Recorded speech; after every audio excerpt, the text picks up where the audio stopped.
Shalom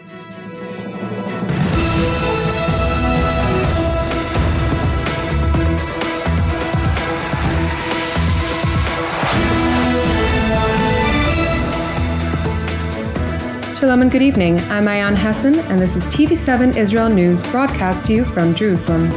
And in today's top stories, separate terror attacks in the West Bank district of Judea and Samaria claimed 3 Israeli lives, despite extensive Israeli efforts to counter terror.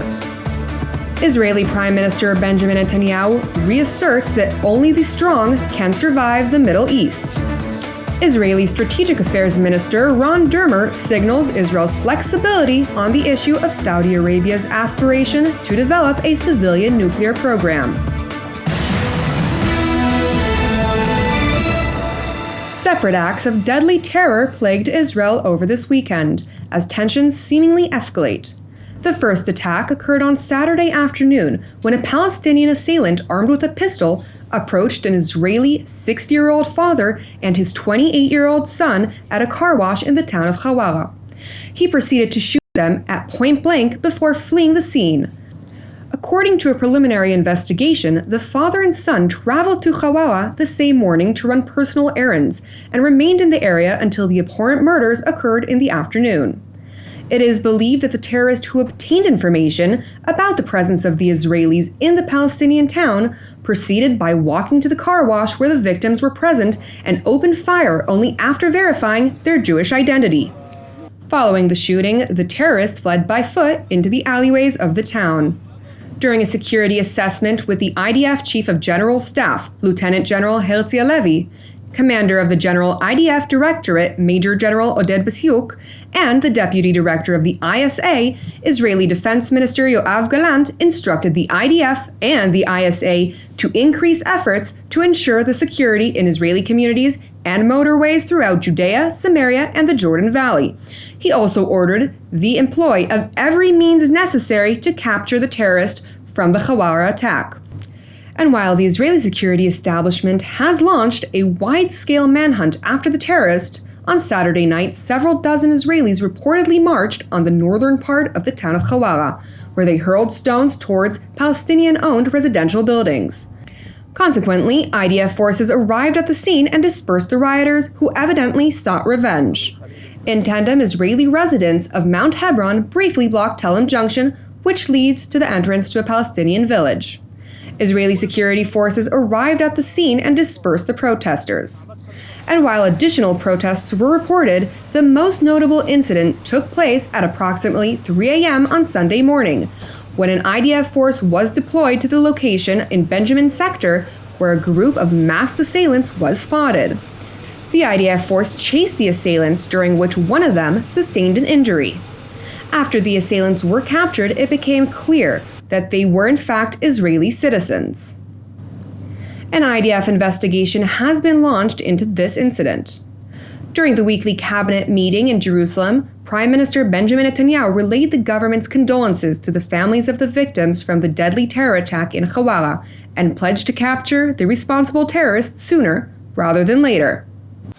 בשם אזרחי ישראל אני מבקש לשלוח תנחומים למשפחתם של שי ואביעד, זיכרונם לברכה, אב ובנו שנרצחו בפיגוע הקשה והאכזרי בחווארה. כוחות הביטחון פועלים עכשיו כדי לתפוס את הרוצח ולבוא איתו חשבון, בדיוק כפי שעשינו עם כל מי שרצח ישראלים מאז הקמת הממשלה. גם יומו של המחבל הזה יגיע, ומהר יותר ממה שהוא חושב. Meanwhile, Palestinian organizations issued a statement rejoicing the murderous attack, celebrating it as an achievement, while the Islamist Hamas organization praised the terrorists' brutal actions as heroic shooting operation in Hawara, which was a result of the resistance promised to defend the Palestinian nation. The Iranian proxy Palestinian Islamic Jihad proclaimed that its fighters can strike the enemy with full force, while further pledging that Israel will have neither security nor stability. In other news, an unmanned aerial vehicle took off from the Hamas-controlled Gaza Strip on Sunday morning, and while flying over the Palestinian enclave, set the trajectory towards Israel's southern communities. As a result, the IDF Iron Dome system launched 2 projectiles and intercepted the UAV. While the drone was struck down before leaving the Gazan skies, part of its debris landed within Israel's Eshkol Regional Council. Thankfully, no injuries were reported, and the IDF confirmed that the UAV debris was located and extracted for further examination. Separately yesterday evening, an Israeli citizen entered the Palestinian village of Tulmos Ain, which is located in the Beniamin sector of the Samaria district. Subsequently, a crowd of Palestinian youth attacked the Israeli civilian, hurled rocks at him, and burned his vehicle. A separate group of Palestinians reportedly came to the Israelis' aid and protected him until the IDF arrived and successfully extracted him. Thankfully, no injuries were reported. Moreover, the IDF spokesperson's unit reported an additional unidentified aircraft was spotted flying over the Gaza Strip towards Israeli territory, a second such incident in less than 24 hours. As a result, the IDF thwarted the entry of the UAV by activating the Iron Dome system, which launched projectiles and successfully intercepted the unmanned aerial vehicle.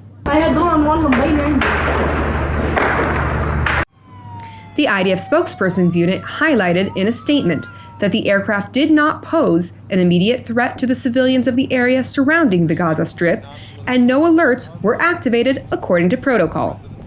Shortly after the second UAV was intercepted over the skies of the Hamas-controlled Gaza Strip, a report was received regarding a shooting attack on Route 60 in the southern part of Mount Hebron. According to an initial findings report from the attack, at least one Palestinian gunman opened automatic fire towards a vehicle, brutally murdering an Israeli woman and critically wounding an Israeli man, before fleeing the scene. It is important to note that a 12-year-old girl, the daughter of the slain woman, was present in the vehicle during the time of the attack. Nevertheless, miraculously, she sustained no physical injuries. After the fact, IDF forces located the vehicle used by the terrorists for the deadly drive-by shooting in burnt condition in the vicinity of the Palestinian city of Khalkhul. And while the terrorists remain at large, the IDF, in coordination with the ISA, are said to be closing in on them. It is important to note that since the beginning of 2023, 35 people, including 33 Israelis, 1 foreign tourist, and 1 Palestinian worker from Gaza, have been killed, and 109 Israelis wounded by terror-related acts of aggression, in addition to which 7 members of Israel's defense forces have been killed.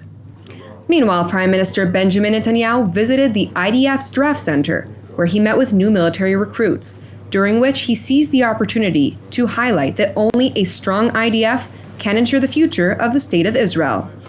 אנחנו עומדים לפני שינויים עצומים.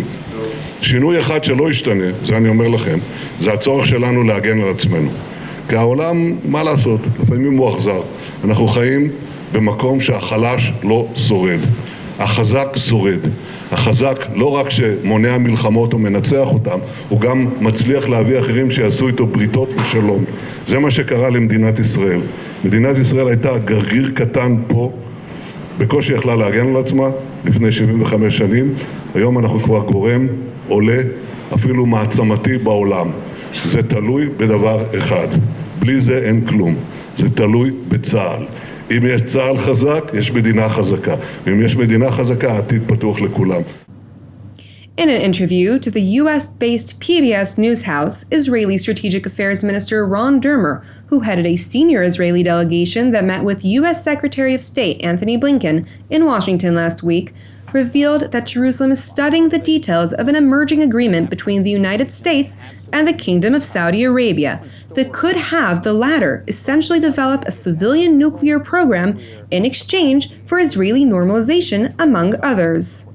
Like so many things, the devil's in the details, and we're going to have to look at what ultimately is agreed upon. And you're right, the Saudis have put that, a civilian nuclear program, which you probably are aware of. They, as signatories of the NPT, they could go to China or they can go to France tomorrow, and they could ask them to set up a civil nuclear program and to allow for domestic enrichment. They could do that tomorrow if they wanted to. So the question that I ask myself is, if the U.S. is involved in this, what will that mean 10 years down the road, 20 years down the road, 30 years down the road, and what's the alternative?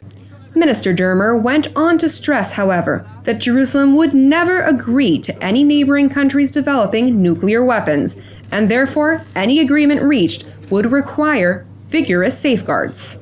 We're not going to agree to any nuclear weapons program with any of our neighbors. And the question will be, when it comes to the details of an agreement, what are the safeguards? And what happens if they take another path, if they take a path with the Chinese or something else? We have to think through that whole thing. But let's not underestimate the impact that an Israeli-Saudi peace agreement could have on the region and the world. In response to Minister Dermer's remarks to the PBS Newshouse, the Prime Minister's Bureau issued a statement clarifying that Israel remains opposed to any Middle Eastern country developing nuclear program.